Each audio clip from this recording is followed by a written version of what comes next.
সম্মানিত মসজিদের মুসল্লি, দ্বীনি মুসলিম ভাই বোন, যাকাত আল্লাহ তাআলার এক জরুরি বিধান। 5 ওয়াক্ত সালাত যেমন মানুষের উপরে ফরজ, যাকাত তেমন মানুষের উপরে ফরজ, যা মানুষ বাস্তবায়ন করতে বাধ্য। এটা কোনো ইচ্ছার উপরে নির্ভর করে না, সবাই মুসলিম হিসাবে যাকাত দিতে বাধ্য। যাকাত শব্দের আভিধানিক অর্থ হচ্ছে পবিত্র করা, বৃদ্ধি করা, বেশি করা। যাকাত দিলে জিনিস বেশি হয়ে যায়। শরীয়তের পরিভাষায় সম্পদ থেকে যাকাত বের করে হকদারের নিকটে হুবহু তা পৌঁছিয়ে দেওয়া। যখন মানুষ যাকাত দিয়ে কাপড় কিনে কাপড় বিতরণ করবে, তখন আর যাকাত আদায় হয়নি। সে নিজেকে মনে করলো যে আমি বড় দানশীল, লাইন লাগিয়ে কাপড় বিতরণ করছে। তো যাকাত তো ওর নয়, টাকা তো আর এগুলো নয়, সে পরিবর্তন করে কি করে? যাকাতের মালিক তো ও নয়। তো যাকাতের মালিক যে নয়, সেই টাকার উপরে ক্ষমতা প্রয়োগ করে কিভাবে? যাকাত ফরজ বিধান। আল্লাহ তাআলা বলেন, আকিমুস সালাতা ওয়া আতুজ যাকাত, পৃথিবীর মানুষ তোমরা সালাত আদায় করো এবং যাকাত প্রদান করো। পরের বাক্যে আল্লাহ তাআলা সাধারণভাবে দানের কথা বলেন, ওমা তুকাদ্দিমু লিআনফুসিকুম মিন খাইরিন, আর তোমরা তোমাদের অর্থ সম্পদ হতে যা দান করো তাজিদু ইনদাল্লাহ, সেটা তোমরা আল্লাহর নিকটে পেয়ে যাবা। ওর যেটা বিনিময়, সেটা তোমরা আল্লাহর নিকটে পেয়ে যাবা। আল্লাহু বিমা তা'মালুনা বাসীর, নিশ্চয় আল্লাহ তোমাদের কর্মকে দেখেন। কে কিভাবে দান করে, কে চাপ করে দান করে, কে আল্লাহর ভালোবাসা সন্তুষ্টির উদ্দেশ্যে দান করে, এইটা আল্লাহ ভালোভাবেই জানেন এবং প্রতিদান সেভাবেই দিবেন। অত্র আয়াতের প্রথম অংশে আল্লাহ তাআলা যাকাত ফরজের ব্যাপারে আদেশ করেছেন।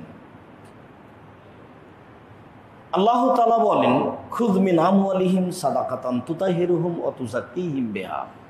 মুহাম্মদ সাল্লাল্লাহু আলাইহি ওয়াসাল্লাম, আপনি মানুষের অর্থ সম্পদ হতে যাকাত বের করে তাদেরকে, তাদের অর্থ সম্পদকে পবিত্র করুন। মানুষ যদি অর্থ সম্পদের যাকাত বের না করে, তাহলে মানুষ অপবিত্র থাকবে, তার অর্থ সম্পদ অপবিত্র থাকবে। এ কথাই ঠিক যা আল্লাহ তাআলা বলেন। পরের বাক্যে আল্লাহ তাআলা বলেন, ওয়াসাল্লি আলাইহিম, আপনি একটু তাদের জন্য দোয়া করেন। ইন্না সালাতাকা সাকানুল লাহুম, নিশ্চয়ই আপনার দোয়া তাদের জন্য শান্তি নিরাপত্তার মাধ্যম হবে। ওরা যাকাত দিতে আসছে, আপনি একটু দোয়া করেন তাদের জন্য। আপনি বলে দেন আল্লাহুম্মা সাল্লি আলাইহি আল্লাহুম্মা বারিক আলাইহি, এই কথাটা যদি আপনি বলেন, তাহলে আপনার এই কথাটা তাদের জন্য শান্তি ও নিরাপত্তার মাধ্যম হবে। তাদের অর্থ সম্পদে শান্তি নিরাপত্তা নেমে আসবে, তাদের পরিবারে নিরাপত্তা নেমে আসবে। এ কথা আল্লাহ তাআলা বলেন। তাহলে যার হাতে যাকাত দেওয়া হবে তাকে এই দোয়া পড়তে হবে। তারপরে আল্লাহ তাআলা বলেন, আল্লাহু সামিউন আলিম, নিশ্চয় আল্লাহ তাআলা শুনেন এবং জানেন। শুনেন, আপনি বললে তিনি শুনবেন। জানেন, কেমন যে দিলেন তিনি ভালোভাবে জানেন। আমি যে নিলাম, কেমন যে নিলাম, আল্লাহ ভালোভাবে জানেন। না আমি ফাঁকি দিলাম, না আপনি ফাঁকি দিলেন, না আমি ফাঁকে পড়লাম, না আপনি ফাঁকে পড়লেন, না আমি আল্লাহকে সন্তুষ্ট করলাম, না আপনি আল্লাহকে সন্তুষ্ট করলেন। শেষে এই বাক্যটুকে আল্লাহ লাগিয়ে রেখেছেন, অথচ এর কোনো প্রয়োজন নেই। কিন্তু প্রয়োজন এই জন্য যে আপনি আর আমি যেন বুঝি যে কেউ বুঝলো না যে এটা আমার যাকাত না দান, না এটা আমার পরিষ্কার জিনিস নয়। ধান দিলাম তো ধানের মধ্যে অনেক খোসা ছিল, টাকা দিলাম তো আসলে হিসাব ভালোভাবে করিনি। ভালোভাবে হিসাব করলে 2 লক্ষ টাকা যাকাত আছে, মোটামুটি করেছে তাই 1 লক্ষ টাকা এসেছে। তা আপনারটাও উনি জানেন, আর যে নিচ্ছে সে কেমন নিচ্ছে, আসলে নিজের জন্য নিচ্ছে না প্রতিষ্ঠানের জন্য নিচ্ছে, না আসলে ভিক্ষুক না ভিক্ষুক নয়, এটা আল্লাহ ভালো জানেন। তাই মানুষকে সতর্ক করার জন্য আল্লাহ তাআলা অত্র আয়াতের শেষ অংশে কথা বলেন। তবে অত্র আয়াতের জরুরি কথা যে অত্র আয়াতে আল্লাহ তাআলা যাকাত ফরজ বলে ঘোষণা করেছেন। তিনি আরো ঘোষণা করেছেন যে যার হাতে যাকাত দেওয়া হবে সে যেন দোয়া করে, সে দোয়া মানুষের জন্য শান্তি নিরাপত্তার মাধ্যম হবে বলে আল্লাহ তাআলা বলেন। আল্লাহ তাআলা বলেন ওয়াতু হাক্কাহু ইয়াওমা হাসাদিহি, তোমরা তোমাদের শস্যের ওসর দিয়ে দাও যেদিন শস্য কেটে আনো। আল্লাহ তুসরিফু, কোন কাজে বাড়াবাড়ি করো না, ইন্নাহু লা ইউহিব্বুল মুসরিফিন, নিশ্চয় আল্লাহ তাআলা বাড়াবাড়ি অপচয় ভালোবাসেন না। যেদিন তোমরা শস্য কেটে আনছো সেদিন তোমরা শস্যের ওসর দিয়ে দাও। আল্লাহ তাআলা বলেন আল্লাযীনা ফি আমওয়ালিহিম হাক্কুম মালুম লিসাইল ওয়াল মাহরুম, প্রত্যেকটা মানুষ যারা অর্থ সম্পদশালী তাদের অর্থ সম্পদে অধিকার রাখে বঞ্চিত, ভিক্ষুক, নিঃস্ব মানুষ। অধিকার চাচ্ছে তাই দিবেন এ কথা নয়, ও আপনার কাছে পায় তাই আপনাকে দিতে হবে, এ কথা আল্লাহ বলছে। ও আপনার কাছে পাওনা রাখে তাই আপনি দিতে বাধ্য, যাকাত আপনি দিতে বাধ্য। আমি বুঝি না, আপনি বুঝি না, তবে দানও আমরা দিতে বাধ্য, দেওয়া উচিত। আল্লাহ তাআলা বলছেন মানুষের অর্থ সম্পদে নিঃস্ব, বঞ্চিত, ফকির, মিসকিনের হক, অধিকার রয়েছে, তাকে দিয়ে দিতে হবে। যারা দেয় না তারা নিঃস্ব মানুষের হক নষ্ট করে, হক মারে। আমি রিক্সাওয়ালাকে এক থাপ্পড় দিয়েছি, ঠিক মতো টাকা দিনি, আমি জালেম। আমি একটা মানুষের জোর করে জমি দখল করেছি, আমি জালেম। আমি মানুষের হক নষ্ট করেছি। তো আমি দানশীল, টাকা পয়সা, আমার অর্থ সম্পদ আছে, আমার যাকাত বের হবে, আমি যাকাত দিলাম না, তখন আমি জালেম, আমি হক নষ্ট করেছি, আমার বিচার পরে হবে। বহুদিন বলা আছে আপনাদেরকে যে জালেমের বিচার পরে হবে। আবারও কোন হাদিসে এসেছে যে যতদিন পর্যন্ত বিচার না হবে ততদিন পর্যন্ত তার এই শাস্তি হতে থাকবে। হাত্তাই যাবেন না, হাদিসের এবারতে আসবে। তো বোঝা যাচ্ছে যে অর্থ সম্পদশালীর বিচার দেরি হবে, পূর্ণ বুঝাতে হবে, এটা একটা আছে। দেয়নি, এটা একটা আছে। ফকির মিসকিনের প্রতি জুলুম করেছে, এটা একটা আছে। অজান্তে আমি কখন জুলুম, নিজের অর্থ সম্পদ নিজে উপার্জন করলাম, আবার আমি জালেম হলাম, এ কথা আল্লাহ বলছেন। আমার আর আপনার কিছু করার নেই। হক পৌঁছে দিলে আমি আর আপনি জালেম নই। তো অধিকারের কথা আল্লাহ বলেন। আবু হুরায়রা রাদিয়াল্লাহু তাআলা আনহু বলেন রাসূল সাল্লাল্লাহু আলাইহি ওয়াসাল্লাম বলেছেন বুনিয়াল ইসলাম আলা খামস, ইসলামের ভিত্তি হচ্ছে 5টি। ইসলাম 5টি ভিত্তির উপরে নির্ভর করে। 1, শাহাদাতে আল্লাহ ইলাহা ইল্লাল্লাহ ওয়া আন্না মুহাম্মাদুর রাসূলুল্লাহ, এই বলে সাক্ষ্য দিতে হবে যে আল্লাহ ছাড়া কোনো মাবুদ নেই, মুহাম্মদ সাল্লাল্লাহু আলাইহি সাল্লাম তার বান্দা ও তার রাসূল, এ বলে সাক্ষ্য দিতে হবে। 2, ওয়া ইকামিস সালাত, 5 ওয়াক্ত সালাত আদায় করতে হবে। 3, ওয়া ইতাই যাকাত, যাকাত দিতে হবে, এটা ফরজ। ইসলাম নির্ভর করে 5টা জিনিসের উপরে, তার একটা 3 নম্বর হলো যাকাত। মানুষের বলাতে নামাজ, রোজা, হজ, যাকাত, দেখেন যাকাত পরে পড়ে গেছে, তার মানে এর উপরে মানুষের গুরুত্ব নাই। সেই জন্য আসলে এটা 3 নম্বরে রাসূল সাল্লাল্লাহু আলাইহি ওয়াসাল্লাম উল্লেখ করেছেন। সাক্ষ্য, সালাত, যাকাত, আদেশ, জরুরি বিধান দিতে হবে, মানুষ দিতে বাধ্য। তারপরে সিয়াম পালন করতে হবে, তারপরে সম্পদ হলে হজ করতে হবে, এই কথা রাসূল সাল্লাল্লাহু আলাইহি ওয়াসাল্লাম বলেন। ইবনে আব্বাস রাদিয়াল্লাহু তাআলা আনহু বলেন লাম্মা বাসা রাসূলুল্লাহ সাল্লাল্লাহু আলাইহি ওয়াসাল্লাম মুআযান ইলাল ইয়ামান, যখন আল্লাহর নবী মুআজকে ইয়ামান দেশে দ্বীন প্রচারের জন্য দায়িত্বশীল করে পাঠালেন, তখন আল্লাহর নবী মুহাম্মদ সাল্লাল্লাহু আলাইহি সাল্লাম বলেন ইন্নাকা তাতি আহলা কিতাবিন, মুআজ তুমি ইহুদি খ্রিস্টানদের নিকটে যাচ্ছ, তুমি যেখানে যাচ্ছ তারা ইহুদি, তারা খ্রিস্টান। ফাদুমেলা শাহাদাতিন আল্লাহ ইলাহা ইল্লাল্লাহ ওয়া আন্না মুহাম্মাদুর রাসূলুল্লাহ, তুমি তাদেরকে এই বলে আহ্বান করো যে এই সবাই তোমরা বলো আমি সাক্ষ্য দিচ্ছি আল্লাহ ছাড়া কোনো মাবুদ নাই, আমি সাক্ষ্য দিচ্ছি মুহাম্মদ আল্লাহর রাসূল। এই কথা তুমি প্রথমে বলবা। তার মানে মানুষকে আগে শিরক মুক্ত হতে হবে। ভারত, বাংলাদেশ, পাকিস্তানের আলেম ওলামা, মানুষজন, জনগণ অনেক ইবাদত করে, কিন্তু অনেক শিরকও করে। শিরক দিয়ে ঘেরা, শিরক দিয়ে ঢাকা, বিদআত দিয়ে ঢাকা। প্রথম দাওয়াত এইটা, এখনো ইবাদতের কোনো কথা আসেনি। শোনো, তুমি জনগণকে বলে দাও, জনগণ সাক্ষ্য দিবে এই বলে যে আমি সাক্ষ্য দিচ্ছি আল্লাহ ছাড়া কোনো মাবুদ নাই। তার মানে সর্ব ধরনের শিরক থেকে মুক্ত হতে হবে, কোনো প্রকার শিরক করা যাবে না। তাহলে এই বাক্য টিকবে যে আমি সাক্ষ্য দিচ্ছি আল্লাহ ছাড়া কোনো মাবুদ নেই। যখন আপনি পূর্ণ শিরক মুক্ত হবেন তখন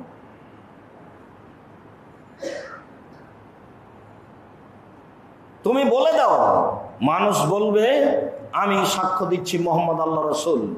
এই কথার অর্থ হলো এই যে লা তুবাদু ইল্লা বিমা শারা, ইবাদতই চলবে না, ইবাদতই বন্ধ। তবে তিনি যে পদ্ধতিতে বলেছেন সেটা, তার পদ্ধতি ছাড়া কোনো পদ্ধতিতে ইবাদত চলবে না। যারা আহলে হাদিস তারা বিদআত করে না, তবে অনেক জায়গাতে সহজেই করে। কত সুন্দর আপনাদের 5 রাত জাগার পদ্ধতি ছিল, বক্তব্য চলতো। এখনো চলেনি কিনা তা আমি বলতে পারি না, যেহেতু আমি শেষ সময়গুলো থাকি না। মজা করে খাওয়াও হয়, বক্তব্য চলে। সত্য সত্যই রমজান মাসে পাপের ক্ষমার কথা বলতে হলে এবং তার কাছে কান্নাকাটি করে কিছু বলতে হলে নির্জনে একাই একাই করতে হবে, এ কথাই ঠিক। দীর্ঘ সময় ধরে 8 রাকাত সালাত আদায় করতে হবে। এশার সালাতের পরে ঘুমিয়ে যেতে হবে। ঊর্ধ্বে সময় 10টা, 9টা থেকে 9:30টার মধ্যে ঘুমাতে হবে। 12:30টা 1টার মধ্যে উঠতে হবে। 1টা 1:30টার মধ্যে উঠে যেতে হবে। উঠে গিয়ে সুন্দর করে দাঁত পরিষ্কার করে ওযু করে সালাত আদায় করতে হবে। কোন সূরা মুখস্থ নাই, শুধু সূরা ইখলাস আছে, কুল আল্লাহু আহাদ। এটাকে পড়বো, বিসমিল্লাহ বলবো আর পড়বো, বিসমিল্লাহ বলবো আর পড়বো। যখন আর দাঁড়িয়ে থাকতে পারি না তখন যাবো রুকুতে, সুবহান রাব্বিয়াল আযীম বলবো যা সম্ভব। সিজদায় যাবো, সুবহান রাব্বিয়াল আলা বলবো যা সম্ভব। উঠে আসবো, আবার আরেক রাকাত পড়বো, এই হলো 2 রাকাত। আবার 2 রাকাত পড়বো, এই হলো 2 রাকাত। অনুমান করা যাচ্ছে এখন রাত 2টা বাজে, এখন রাত 1টা 1:30টা বাজে। এই সময়ে কান্নাকাটির কথা এবং ক্ষমা ভিক্ষার কথা বলতে হবে। আমি বড় অপরাধী, তুমি বড় দয়াবান, তুমি আমাকে ক্ষমা করো। আন্নী মাসানিয়া যুরর ওয়া আনতা আরহামুর রাহিমিন, আমি বড় বিপদে, তুমি বড় দয়াবান। রব্বি ইন্নী যালামতু নাফসি ফাগফিরলি, হে আমার প্রতিপালক আমি অন্যায় করেছি, তুমি আমাকে ক্ষমা করো। রব্বানা যালামনা আনফুসানা ওয়া ইল্লাম তাগফির লানা ওয়া তারহামনা লানাকুনান্না মিনাল খাসিরিন, আমরা দুইজন অন্যায় করেছি, তুমি যদি আমাদের ক্ষমা না করো, তুমি যদি আমাদের প্রতি দয়া না করো, তাহলে আমরা অপরাধীদের অন্তর্ভুক্ত হব। নিজের ভাষায় বলবেন আমাকে ক্ষমা করো, আমি বড় পাপী, জীবনে কত কি করলাম, পুরো জীবনটা দেখি পাপে ভরা, অন্যায় ভরা, তুমি আমাকে মাফ করো। এইভাবে বলার গতি আস্তে আস্তে আস্তে আস্তে দেখবেন চোখের পানি ঝরঝর ঝরঝর করে ঝরছে। তখন আপনি আল্লাহকে বুঝাতে চাচ্ছেন যে আমি পাপী। আপনি এমনি বললেন আর হয়ে গেল। ফায়দা ফারাগতা ফানসাব ওয়া ইলা রাব্বিকা ফারগাব। মুহাম্মদ সাল্লাল্লাহু আলাইহি সাল্লাম, আপনি যখন দুনিয়াবি কাজ থেকে অবসর হবেন তখন আপনি কঠোর শ্রমে আত্মনিয়োগ করুন, আর আপনি আমাকে যা বলবেন তা বিনয়ের সাথে কান্নাকাটি করে বলুন। রাইফেলের গুলির মতো 20 রাকাত তারাবির সালাত আদায় করছেন, 10 রাকাতের পরে আবার হাই উঠিয়ে বলছেন আরো যে কত আছে। কোথায় কান্নাকাটি থাকলো? কান্নাকাটি ভিন্ন জিনিস, সেইভাবে ইবাদত ভিন্ন জিনিস। সালাম ফেরার পরে হাত উঠি, দুটা কিছু বলার পরই বললো যে বেরহামাতে কি আর রাহমান রাহিম, তারপরে হাত মুছে উঠে গেল। সবাই বুঝলো এখন সুন্নাত পড়তে হবে। আশ্চর্য, ধর্ম পাগল হয়ে গেছে হুজুরের কাছে। আরে সালাম ফেরার পরে হুজুর একটু হাত উঠিয়ে দোয়া করলো, সবাই সাথ দিল, তারপর দোয়া শেষ হয়ে গেল 30 সেকেন্ডে 20 সেকেন্ডে। এখন সব মুসল্লি বুঝলো যে এখন সুন্নাত পড়তে হবে, লাভ দিয়ে সুন্নাত পড়তে লাগলো। ধর্ম কি আসলে এরকম? ধর্ম কি কোথাও ধার করতে যেতে হবে? সবার বাড়িতে ধর্ম জাজল্য আছে, বাংলা ভাষায় বুখারী আছে, মুসলিম আছে, আবু দাউদ আছে, তিরমিজি আছে, ইবনে মাজাহ আছে, আরো অন্যান্য গ্রন্থ আছে, রিয়াজুস সালিহিন আছে। সবাই নিজে নিজে নিজ কর্ম দেখতে পারে। সম্মানিত দিনী ভাই বোন, আলেম ওলামার উপরে দোষ দিয়ে দিন রাত কাটিয়ে দিয়ে বিচার আমার টিকে যাবে না, এ কথাই ঠিক। আমি সাক্ষ্য দিচ্ছি মুহাম্মদ সাল্লাল্লাহু আলাইহি ওয়াসাল্লাম আল্লাহর রাসূল, এ কথার অর্থ হলো ইবাদতই চলবে না। রমজানের শেষের 5 রাত বক্তব্য দিয়ে এইভাবে গল্প করে খেয়ে দিয়ে ইবাদত করার নামে ইবাদত নয়, ভুল হিসাব।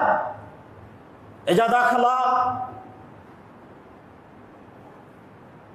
আসরুল আওয়াখির, যখন রমজানের শেষ দশক আসতো, সাদ্দাম ইজারাহু, তিনি তার লুঙ্গি গুটিয়ে নিতেন, ওয়াই কাজা আলাহু, তিনি তার পরিবারকে জাগাতেন।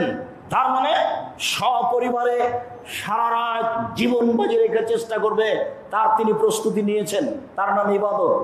বুঝলাম না কিভাবে কিভাবে বক্তব্য মাধ্যমে পার হয়ে গেল, তার নাম নাকি ইবাদত। 10 জন 5 জন মিলে গল্প করে রাত পার হয়ে গেল, তার নাম নাকি ইবাদত। আয়েশা রাদিয়াল্লাহু তাআলা আনহাকে জিজ্ঞাসা করা হলো রমজানের তার সালাত কেমন ছিল? উত্তরে তিনি বললেন রমজান ছাড়াই তিনি 11 রাকাতের বেশি সালাত আদায় করতেন না। জিজ্ঞাসা করো না তা ছিল কত সুন্দর, জিজ্ঞাসা করো না তা ছিল কত লম্বা। সব হাদিস বুখারী মুসলিমের বাক্য। এভাবে আজও পড়ে আছে জাজল্য মানুষের কাছে, মানুষ তার দাম দেওয়া প্রয়োজন মনে করে না। সম্মানিত মসজিদের মুসল্লি, বলছিলাম রাসূল সাল্লাল্লাহু আলাইহি সাল্লাম বললেন, বলে দিও আমি সাক্ষ্য দিচ্ছি আল্লাহ ছাড়া কোনো মাবুদ নাই, মানে শিরক মুক্ত হতে হবে। আমি সাক্ষ্য দিচ্ছি মুহাম্মদ আল্লাহ রাসূল, মানে ইবাদত একমাত্র তার পদ্ধতিতে হতে হবে, কোনো ইবাদতই নাই। যেটুকু করব সেটুকু তার পদ্ধতিতে হতে হবে, এটাই চূড়ান্ত। আপনি এখন মসজিদুল মুমিন খুলে দেখেন কত ধরনের দুরুদ আছে, দুরুদে হাজারিয়ার কত যে দুরুদ আছে। কিভাবে যে আরবি বানালেন উনি, বা কার থেকে যে নকল করলেন আল্লাহই ভালো জানে। হিসেবের বাহিরে মানুষ ভাবতেই পারে না মানুষ ধর্মের নামে এত কিছু বানাতে পারে। ফাইনু মাতাউলে দালেক, তারা যদি তোমার এই কথা মেনে নাই, তাহলে তুমি তাদেরকে বলে দিও ইন্নাল্লাহ কাদ ফারাজা আলাইহিম খামসা সালাওয়াতিন ফিল লাইলি ইয়াল, 24 ঘন্টায় তাদের প্রতি 5 ওয়াক্ত সালাত ফরজ করা হয়েছে। সালাত আদায় করতে হবে। 1 নম্বর সাক্ষী, 2 নম্বর হলো সালাত। যদি তারা সাক্ষী মেনে নেয় তাহলে তাদেরকে বলবো এখন সালাত। তাহলে এটা হলো দাওয়াতের পদ্ধতি। দাওয়াত তাওহীদের দিতে হবে। তাওহীদ মানুষ মেনে নিলে মানুষকে সালাতের কথা বলতে হবে। ফাইনু মাতাউলে দালিক, তারা যদি সালাত মেনে নেয় ফালিমুহুম, এবার তাহলে তুমি তাদের বলে দাও ইন্নাল্লাহ কাদ ফারাজা আলাইহিম সাদাকাতান তুখাযু মিন আগনিহিম ওয়া তুরাদ্দু আলা ফুকারাহিম, যারা ধনী তাদের উপরে যাকাত ফরজ করা হয়েছে, তাদের নিকট থেকে অর্থ সম্পদ যাকাত হিসেবে উঠিয়ে দরিদ্রদের মাঝে, ফকির মিসকিনের মাঝে বন্টন করে দিতে হবে। এটা জরুরি আদেশ। সম্মানিত মসজিদের মুসল্লি, দিনী মুসলিম ভাই বোন, বলছিলাম কোরআন এবং হাদিস পড়ে যাকাত ফরজ। সংক্ষিপ্ত বিবরণে বুঝলাম যাকাত ফরজ, যাকাত দিতেই হবে। স্বইচ্ছায় যাকাত দিলাম না, তাহলে সরকারের ক্ষমতা থাকলে সরকার জোর করে যাকাত আদায় করে নেবে। এক আশ্চর্য বিধান। এই 5টা বিধানের এইটা ব্যতীত আর কোনো জিনিস জোর করে আদায় করা নেই। সাক্ষীও জোর করে নয়, জেহাদ ছাড়া কারো প্রতি জোর সাক্ষী চলে না। সিয়াম জোর করে আদায় করা হবে না, হজ জোর করে আদায় করার জন্য বলা হবে না। যাকাত যদি লা ইলাহা ইল্লাল্লাহ বলে থাকে, সালাত আদায় করে থাকে, এবার পিটিয়ে যাকাত আদায় করতে হবে, এই কথা আবু বকর সিদ্দিক রাদিয়াল্লাহু তাআলা আনহু বলেন। আবু হুরায়রা রাদিয়াল্লাহু তাআলা আনহু বলেন, ফালাম্মা তুফিয়া রাসূলুল্লাহ সাল্লাল্লাহু আলাইহি সাল্লাম, যখন আল্লাহর নবী দুনিয়া থেকে বিদায় নিলেন, ওয়া উস্তুখলিফা আবু বকরিন, আবু বকর রাদিয়াল্লাহু তাআলা আনহুকে খলিফা নির্বাচন করা হলো। ওয়া কাফারা মান কাফারা মিনাল আরব, এরপরে সৌদি আরবে, আরব ভূখণ্ডে অনেকেই জাকাতকে অস্বীকার করল। এত পরিশ্রম করে টাকা জাকাত হিসেবে দেওয়া সহজ নয়। শতকরা 2.5 টাকা, লক্ষে 2,500 টাকা। তো মানুষের তো টাকা এখন অনেক আছে।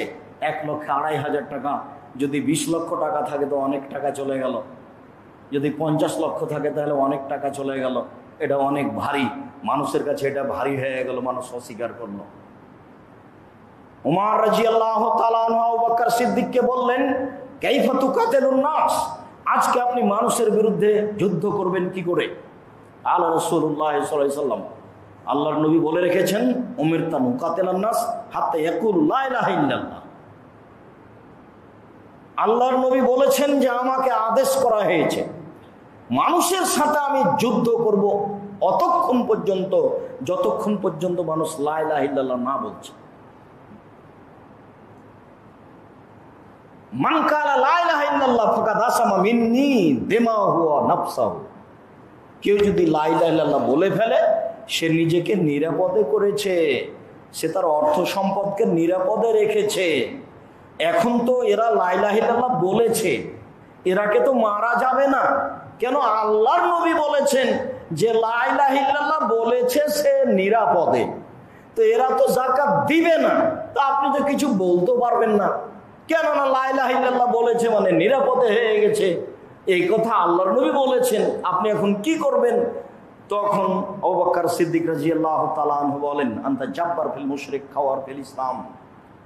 উমর, যেদিন আপনি মুসলমান ছিলেন, যেদিন আপনি মুশরিক ছিলেন, সেদিন আপনি বীর পুরুষ ছিলেন, আজকে আপনি মুসলমান হয়েছেন, কাপুরুষ হয়েছেন। এই শব্দ আবু বকর সিদ্দিক উমরের সামনে বলেন, যার সামনে এই বাক্য মানায় না। এই কথা বলার পরে তিনি বলেন, শুনে রাখবেন উমর, আল্লাহে লাউকাতুল মান ফাররাকা বাইনা সালাত ওয়া যাকাত, আমি আবু বকর সিদ্দিক বলছি, আল্লাহর কসম, আমি আবু বকর সিদ্দিক বলছি, আল্লাহর কসম, যারা সালাত আদায় করবে যাকাত দেবে না, আমি তাদের বিরুদ্ধে যুদ্ধ চালিয়ে যাব, মারবো না হয় মরবো। কেন? যাকাত হচ্ছে সম্পদের হক, যাকাত তাকে বের করতে হবে, সে বাধ্য। আপনি আরো শুনে রাখুন, আমি আবু বকর সিদ্দিক আল্লাহর কসম করে বলছি, আল্লাহে আল্লাহর কসম, আল্লাহে আল্লাহর কসম, আল্লাহে আল্লাহর কসম, লাউ মানাউনি আনাকান কানু ইয়াদুনাহু ইলা রাসূলিল্লাহ সাল্লাল্লাহু আলাইহি সাল্লাম। রাসূলের যুগে কেউ যদি সামান্য থেকে সামান্য জিনিস যাকাত হিসেবে দিত আর এখন যদি না দেয়, তাহলে আমি আবু বকর সিদ্দিক ওই সামান্য জিনিসের জন্য যুদ্ধ চালিয়ে যাব, মারবো না হয় মরবো। শুনে রাখবেন, রাসূলের যুগে যদি মানুষ গরু যাকাত দিতে এসে গরু দিয়েছে, রসিও দিয়েছে। রাসূলের যুগে মানুষ ধান ওসর দিতে এসে ধান দিয়েছে, বস্তাও দিয়েছে। আজকে যদি ধান তো দূরের কথা, ধান দেয় বস্তা না দেয়, গরু দেয় রশি না দেয়, তাহলে রশি এবং বস্তার জন্য যুদ্ধ চালিয়ে যাব, মারবো না হয় মরবো, পিটিয়ে বস্তা আদায় করবো,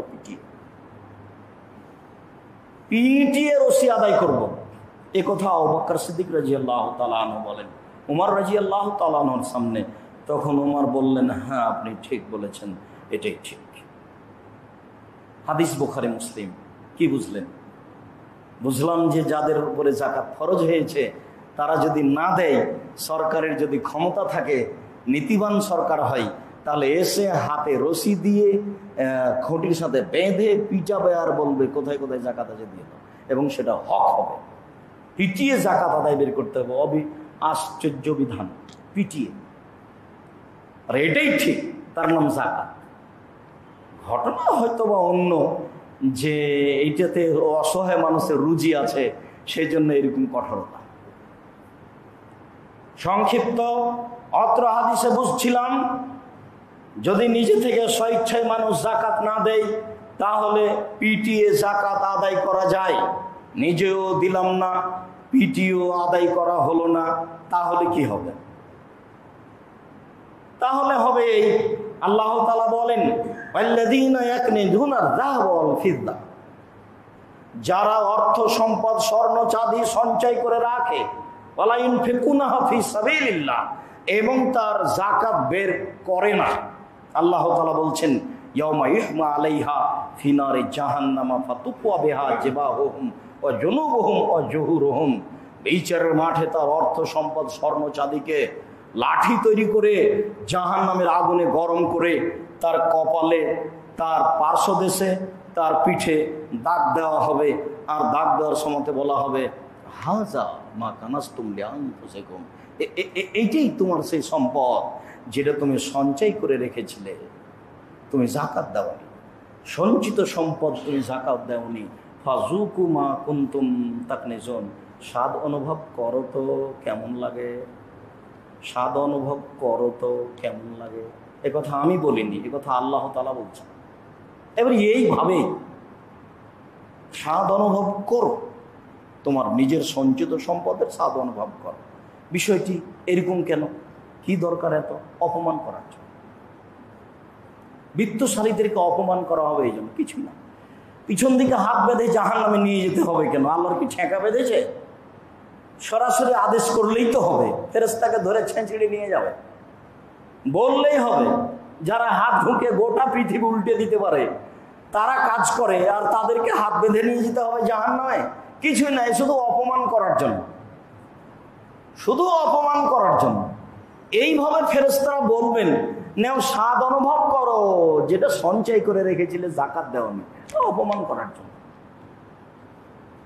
শাস্তি তো আছেই, শাস্তি তো অনেক, এটুকু তার কি হবে? এটা শাস্তি মানে থুতু মাটিতে ফেলে চেটে উঠানোর মতো।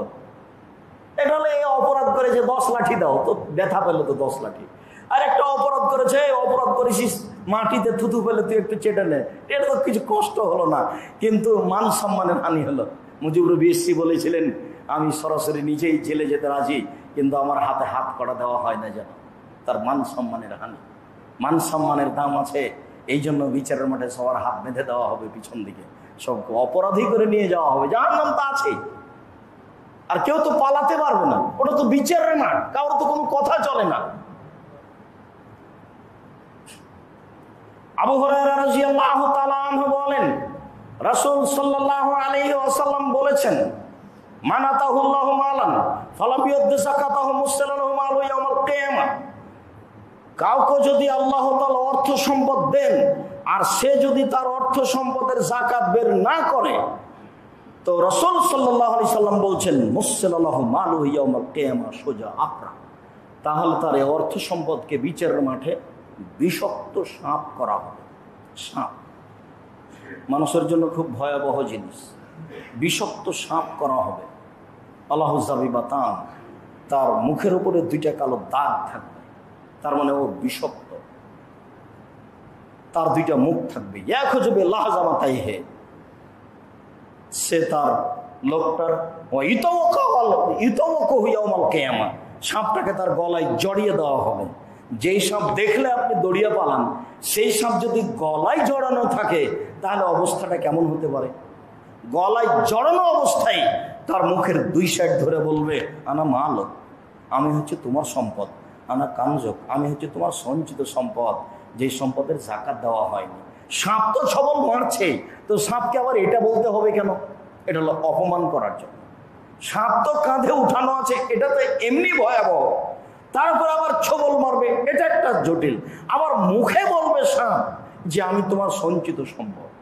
সম্মানিত দিনী ভাই বোন, বিষয়টি যথাযথভাবে বুঝে মূল্যায়ন করার জন্য অনুরোধ জানাচ্ছি। আল্লাহ তুমি তৌফিক দান করো আমাদের উপরে। আল্লাহুম্মা সাল্লি আলাইহি ওয়া বারিক আলাইহি।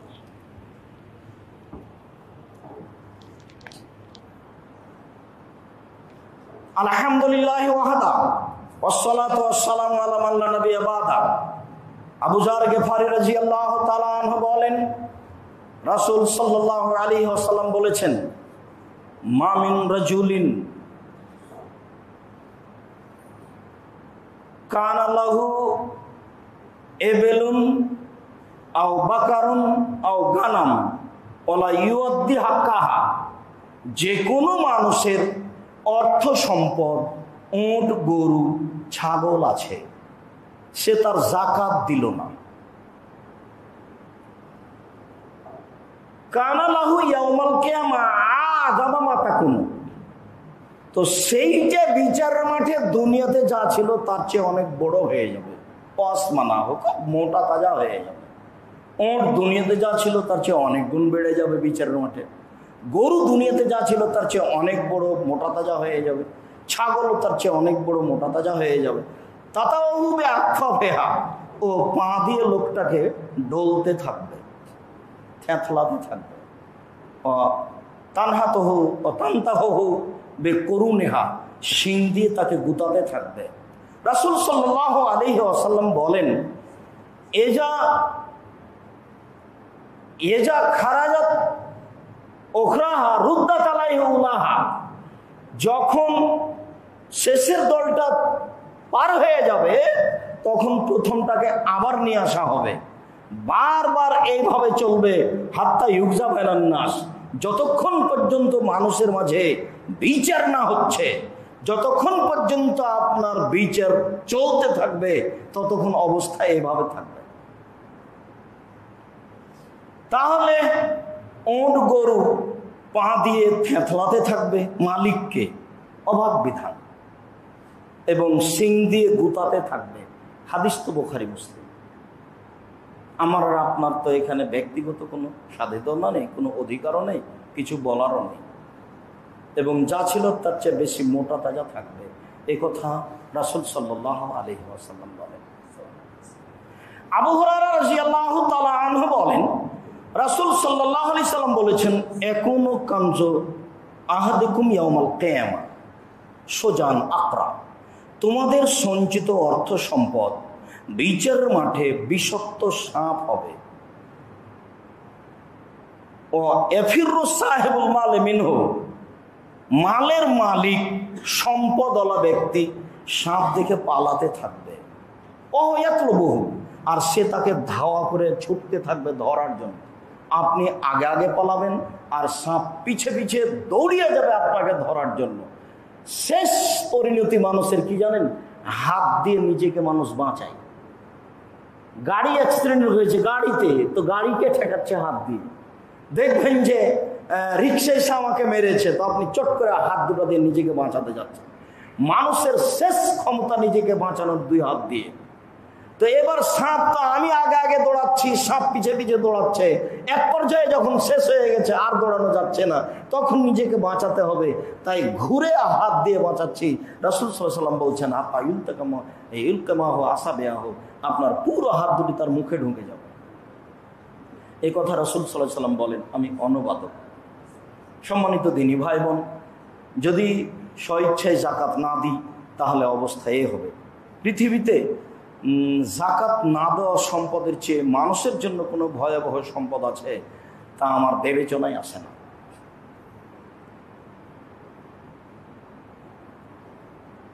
সাপে দংশন করলে একজন মারা যাবে, আর যদি যাকাত না দেওয়া থাকে তাহলে গোটা পরিবার মারা যাবে, কেউ রক্ষা পাবে না। মানে অর্থ সম্পদ হারাম, কেউ রক্ষা পাবে না, সবাই জাহান্নামে চলে যাবে। অথচ সালাত আদায় করছে, সব কিছু করছে, আবারও জালেম, আবার এই অবস্থা থাকবে। এ কথা রাসূল সাল্লাল্লাহু আলাইহি ওয়াসাল্লাম বলেন। যাকাত, 5টি ওঁট হলে 1টি ছাগল যাকাত দিতে হয়। 25টি ওঁট হলে 1টি উটের 2 বছরের বাচ্চা যাকাত দিতে হয়। 30টি গরু হলে 1টি গরু যাকাত দিতে হয়। 40টি ছাগল হলে 1টি ছাগল যাকাত দিতে হয়। 18 মণ 30 কেজি শস্য হলে 20 ভাগের 1 ভাগ শস্য ওসর দিতে হয়। 20 মিসকাল 7.5 ভরি স্বর্ণ হলে বাজার মূল্য জিজ্ঞাসা করে শতকরা 2.5 টাকা যাকাত দিতে হয়। 52.5 তোলা রূপা হলে বাজার মূল্য জিজ্ঞাসা করে শতকরা 2.5 টাকা যাকাত দিতে হয়। অর্জিত সম্পদ যেগুলো ব্যাংকে জমা আছে, ডিপিএস খোলা আছে, ঋণ কর্জ দেওয়া আছে, স্বাভাবিকভাবে পাওয়া যাবে, আবার দোকান বরাদ্দ আছে, যত টাকা আছে সব মিলে যদি স্বর্ণ হিসাবে আনুমানিক 40 থেকে 50 হাজার টাকা হয় তাহলে শতকরা 2.5 টাকা যাকাত দিতে হবে। তবে স্বর্ণের হিসাব করে প্রায় 1.5 লক্ষ টাকা হলে শতকরা 2.5 টাকা যাকাত দিতে হবে। স্বর্ণ বর্তমান 2 টাকাকে জমা করে হিসাব করার প্রয়োজন নেই। স্বর্ণ হলো এই, রূপা হলো এই, আর চলমান মুদ্রা, আমাদের মুদ্রার নাম টাকা, কারো মুদ্রার নাম রিয়াল, কারো মুদ্রার নাম দিরহাম, কারো মুদ্রার নাম ডলার। পৃথিবীতে যত মুদ্রা আছে সেই মুদ্রা ওই স্বর্ণ এবং রূপাকে হিসাব করে আপনার শতকরা 2.5 টাকা যাকাত দিবেন। তাতে হাজারে 250, লক্ষে 2,500, প্রতি লক্ষে 2,500 টাকা যাকাত দিতে আপনি বাধ্য। এখানে কোনো আপোষ নেই। সম্মানিত দিনী ভাই বোন, যারা যেখানে আছেন পৃথিবীতে, পৃথিবীর সকল বাঙালিকে আমরা অনুরোধ জানিয়ে বলছি যে আপনি যে কোনো হিসাব অবলম্বন করে আপনার যত টাকা আছে সবকে হিসাব করে শতকরা 2.5 টাকা যাকাত দিয়ে ফেলেন। দোকানদার যারা ব্যবসায়ী, আপনার যেগুলি বাড়ি ভাড়া দেওয়া আছে এর যাকাত লাগবে না। যেগুলি গাড়ি ভাড়ায় চলে এর যাকাত লাগবে না। তবে আপনি বাড়ি কিনা বেচার ব্যবসা করেন, কিনেন আর বেচেন, তখন যত টাকা ব্যবসায় লাগা আছে সব টাকার শতকরা 2.5 টাকা যাকাত দিতে হবে। শোরুমে যত গাড়ি আছে সমস্ত গাড়ির শতকরা 2.5 টাকা যাকাত দিতে হবে। 2-1টা জমি কিনে রেখেছেন, পরে বিক্রি করব, বাড়ি করব, এর কোনো যাকাত দিতে হবে না। তবে জমি কিনেন আর বেচেন, যখন আপনার এটা ব্যবসা হয়ে যাবে তখন আপনার যত টাকার জমি কিনা আছে শতকরা 2.5 টাকা যাকাত দিতে হবে। অস্পষ্ট হয়নি বলেই আমি মনে করছি যখন জমি কিনা বেচা ব্যবসা হবে, যখন গাড়ি শোরুমে আছে গাড়ির ব্যবসা হবে, যখন বাড়ি কিনা বেচা ব্যবসা হবে, তখন ব্যবসা হিসাব করে যাকাত দিতে হবে। দোকানে মালজাল আছে, অনুমান করলাম 40,000 টাকা বা 3,20,000 টাকার মাল আছে, আপনি হিসাব করে ওখানে 20,000 টাকা ছেড়েও দিতে পারেন, দিয়ে আপনি 3 লক্ষ টাকার যাকাত দিবেন। 19-20 হয়ে গেলে আল্লাহ মাফ করে দিবেন। অনুমান করে আপনি দিচ্ছেন, অনুমান করে যাকাত দেওয়ার হিসাব আছে, কেননা তাকে অক্ষরে অক্ষরে বাস্তবায়ন করা সহজ নয়, কঠিন। সম্মানিত মসজিদের মুসল্লি, যাকাত দিতে আমরা বাধ্য, এইভাবে দিতে হবে। 2-1টি বাক্য দান। ইবাদতের জগতে সবচেয়ে শক্তিশালী ক্ষমতাধর ইবাদত হলো দান। আর রমজান মাসে রাসূল সাল্লাল্লাহু আলাইহি সাল্লাম পূর্ব দিকের বাতাসের চেয়ে বেশি দানশীল ছিলেন। এই বাক্য আপনাকে আমি কি দিয়ে বুঝাই? রাসূল সাল্লাল্লাহু আলাইহি সাল্লাম পূর্ব দিকের বাতাসের চেয়ে বেশি দানশীল ছিলেন। পশ্চিম দিক থেকে বাতাস প্রবাহিত হলে জোরে চলে, বাড়িঘর সব ভেঙে যায়। পশ্চিম দিকের বাতাস হলো ভয়াবহ ধ্বংসাত্মক, কিন্তু পূর্ব দিক থেকে বাতাস প্রবাহিত হলে মৃদুভাবে প্রবাহিত হয়, ওতে গরু ছাগল পশু প্রাণী তাজা হয়ে যায়, সুন্দর হয়ে যায়, আর ঘাসপালা যত আছে সব সবুজ হয়ে যায়, তাজা হয়ে যায়। পূর্ব দিকের বাতাস বইলে মানুষ পশু প্রাণী গাছপালা সব সুন্দর হয়ে যায়। পূর্ব দিকের বাতাস যত উপকারী, মুহাম্মদ সাল্লাল্লাহু আলাইহি ওয়াসাল্লাম রমজান মাসে অসহায় মানুষের জন্য তার চেয়ে বেশি উপকারী।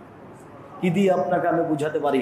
আরো উল্লেখ্য যে অন্য মাসে 1 টাকা দান করলে, রমজানের তার 1 টাকা দান করলে তার চেয়ে 69 গুণ বেশি নেকি হবে, এ কথা ঠিক নয়, এ হাদিস মানা যাবে না। অন্য মাসে 1 টাকা দান করলে যত নেকি হবে, রমজান মাসে 1 টাকা দান করলে তার চেয়ে কত নেকি বেশি হবে তা মানুষ জানে না। এর হিসাবই ভিন্ন। রমজান এর হিসাবই ভিন্ন। রমজান মানুষকে আসলে বুঝাতেই পারি না যে রমজান কি জিনিস। হয়তো বা স্পষ্ট বুঝাতে পারলে মানুষ হয়তো বা কিছু বেশি আগ্রহী হতো। সম্মানিত মসজিদের মুসল্লি, ইবাদতের জগতে সবচেয়ে শক্তিশালী ক্ষমতাধর পাওয়ারফুল ইবাদত হলো দান। একটার উপর দিয়ে আর একটার উপরে কাজ করে। দান করলাম আমি, এখানে কবরের শাস্তি বন্ধ হয়ে গেল। সালাত এমন পারে না, যাকাত এমন পারে না, সিয়াম এমন পারে না, হজ এমন পারে না। আমি যাকাত দিলাম, আমার সব পাপ মিটে গেল। পানি যেভাবে আগুনকে নিভিয়ে দিতে পারে, করলাম এক, হলো আর এক, তার নাম দান। রাসূল সাল্লাল্লাহু আলাইহি ওয়াসাল্লাম বলছেন, ইন্না সাদকা তুতফি হাররাল কবরে, দান মানুষের কবরের শাস্তিকে মিটিয়ে দেয়। রাসূল সাল্লাল্লাহু আলাইহি ওয়াসাল্লাম বলছেন, ইন্না সাদকাতা সিররে তুতফি গাযাবার রাব্বে, নিশ্চয় গোপন দান আল্লাহর রাগকে মিটিয়ে দেয়। দানের ক্ষমতাই ভিন্ন। রাসূল সাল্লাল্লাহু আলাইহি ওয়াসাল্লাম বলছেন, ইন্নামাল মুমিন ইয়াকুনু ইয়াউমাল কিয়ামা ফি জিল্লি সাদাকাতি হাত্তা ইউযা বাইনান নাস। বিচারের মাঠে যখন বিচার চলবে তখন দানশীলেরা তাদের দানের ছায়াতলে থাকবে যতক্ষণ পর্যন্ত বিচার শেষ না হচ্ছে। রাসূল সাল্লাল্লাহু আলাইহি ওয়াসাল্লাম এভাবে বলেন, যার জন্য আল্লাহ রাসূল বললেন সবাকে দান করতে হবে। তখন সাহাবীগণ বললেন, যদি না পারে? তো যদি না পারে তো মানুষের বাড়িতে কাজ করবে, মানুষের বাড়িতে কাজ করে কিছু খরচ করবে আর কিছু দান করবে। তাহলে দিন মজুরকে, ভ্যান চালককে দান করার জন্য আদেশ হয়ে গেল। তখন সাহাবীগণ বলছেন এটা যদি না পারে, এটা যদি না পারে তাহলে অসহায় মানুষের সহযোগিতা করবে, একটা ভ্যান ঠেকেছিল ধরে ঠেলে দেবে। তখন সাহাবীগণ বলছেন এটাও যদি না পারে, নিচে নামতে থাকলেন। তখন আল্লাহ রাসূল বলছেন তাহলে নিজেকে পাপ থেকে বাঁচিয়ে রাখবে, ফাইনাল্লাহ সাদকা, এটাই হলো দান। তো যুবক, তুমি এখন মোবাইল এটা বন্ধ করো, অন্তত রামাজানে বন্ধ করো। মোবাইলে তো সবসময় তোমার ল্যাংটা মেয়ে নাচে, তোমার তো অভ্যাস, স্বভাব খারাপ। মোবাইলই বাদ দাও, ওই মোবাইলই ফেলে দাও,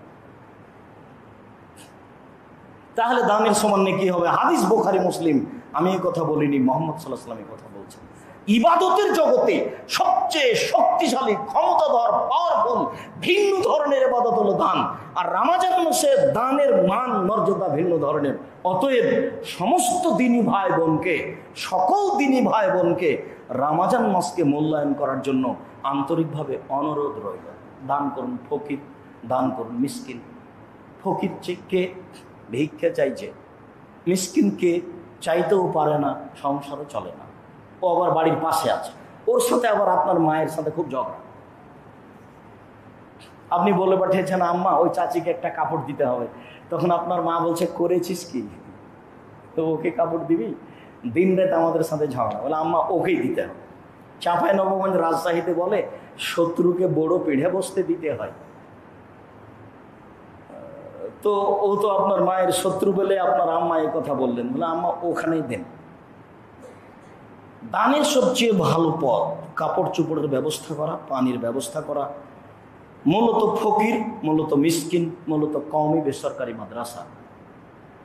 মাদ্রাসা হিসাবে আপনাদের ঐতিহ্যবাহী মাদ্রাসা আছে, আপনার যাত্রাবাড়ি মোহাম্মদে আরাবিয়া মাদ্রাসা। আপনাদের পুরাতন মাদ্রাসা আছে মাদ্রাসাতুল হাদিস। আপনাদের মাদ্রাসা আছে দারুস সুন্নাহ মিরপুর মাদ্রাসা। আরও আমাদের আছে আহলে হাদিসের এই শহরে আশেপাশে পাঁচরক্ষী মাদ্রাসা আছে, আরও মসজিদ আছে, মসজিদের সাথে সাথে মক্তব আছে, হিফজখানা আছে। এগুলিতে সহযোগিতা করেন, একমাত্র সহযোগিতার মাধ্যমে এইসব প্রতিষ্ঠান চলে। আর আমি যেটা বলে থাকি, আমি তো নিঃস্ব ফকির মানুষ, আমি তো কিছু করতে পারি না, আমি অসহায়, না আমার কোনো নিজস্ব ক্ষমতা আছে, না আমার কোনো সাংগঠনিক ক্ষমতা আছে, না আমার কোনো দলীয় ক্ষমতা আছে, না আমি কোনো সরকারিভাবে কিছু লড়তে পারি। আমি একজন ফকির মানুষ, আমি কচুর পাতার পানি, কচুর পাতার উপরে যে পানি থাকে সেটা টলমল টলমল করে, কখন পড়ে এরকম অবস্থা আমার। আমি একটা নিঃস্ব মানুষ, আমার মনে বড় সাধ। এদেশের মাটিতে আমি উন্নত মানের প্রতিষ্ঠান গড়বই ইনশাআল্লাহ। সেটাই হচ্ছে জামিয়া সালাফিয়া, যেখানে ছেলেমেয়েরা বাংলা, ইংরেজি, আরবি উন্নত মানের শিক্ষা অর্জন করে জাতির অন্যায়ের বিরুদ্ধে লড়বে। মুখে বলবে, মিডিয়ায় ইনশাআল্লাহ লড়বে যে কোনো মূল্যে।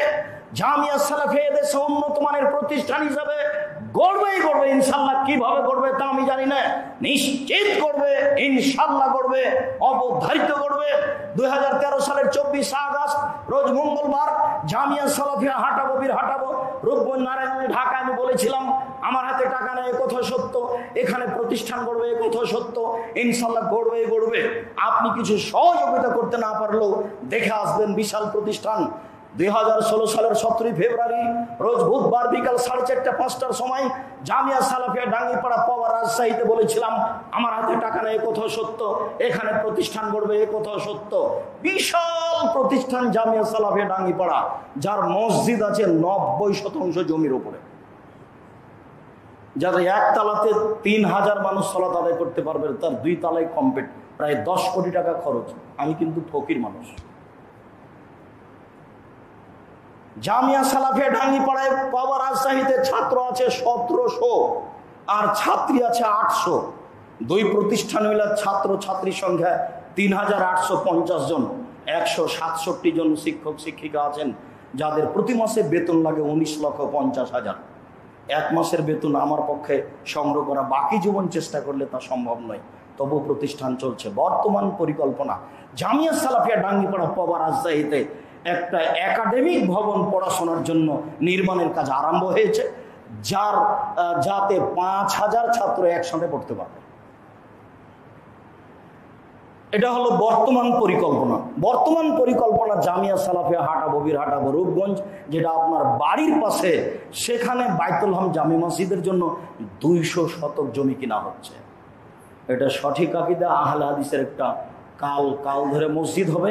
200 শতক জমির উপরে একটা মসজিদ গড়বে, 200 শতক জমির উপরে ইনশাআল্লাহ। এবছর ওখানে পরিকল্পনা প্রায় 800 শতক জমি ক্রয়।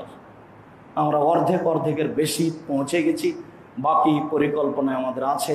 আমরা ভাবছি জামিয়া সালাফিয়া রূপগঞ্জ নারায়ণগঞ্জ বিশাল এক ভূখণ্ডের উপরে গড়বে ইনশাআল্লাহ। এদেশের সঠিক আকীদার কেন্দ্রীয় প্রতিষ্ঠান জামিয়া সালাফিয়া রূপগঞ্জ নারায়ণগঞ্জ ঢাকা মর্মে আমি আপনাদেরকে আব্দুর রাজ্জাক বিন ইউসুফ মানুষ হিসাবে জানিয়ে রাখছি যে আপনি যেন বলতে না পারেন যে আমরা তো জানতে পারিনি। এইটুকু আমার জিম্মেদারি হিসাবে বলে রাখছি যে জানিয়ে রাখলাম আপনাকে জামিয়া সালাফের কথা। আর যেটা দাবি রেখেছি সেটা হলো একটু দোয়া, খালি একটু দোয়া করবেন, আল্লাহ তুমি জামিয়া সালাফেকে কবুল করো। আর সম্ভব হলে দেখে আসবেন। নবীগণের চলেনি টাকা পয়সা ছাড়া, জামিয়া সালাফের টাকা পয়সা ছাড়া চলবে এ কথা ঠিক নয়। মর্মে যার যেভাবে সম্ভব সেভাবে জামিয়া সালাফিকে মূল্যায়ন করবেন। নিজের প্রতিষ্ঠান সহ জামিয়া সালাফিকে আন্তরিকভাবে মূল্যায়ন করার অনুরোধ রেখে বলছি, আল্লাহ আমাদের যারা মারা গেছে তুমি তাদের কবরের শাস্তি মাফ করো। আমরা যারা অসুস্থ তুমি তাদের আরোগ্য দান করো। আমরা যারা বেঁচে আছি তুমি তাদেরকে তোমার রাসূলের পদ্ধতি অনুযায়ী চলার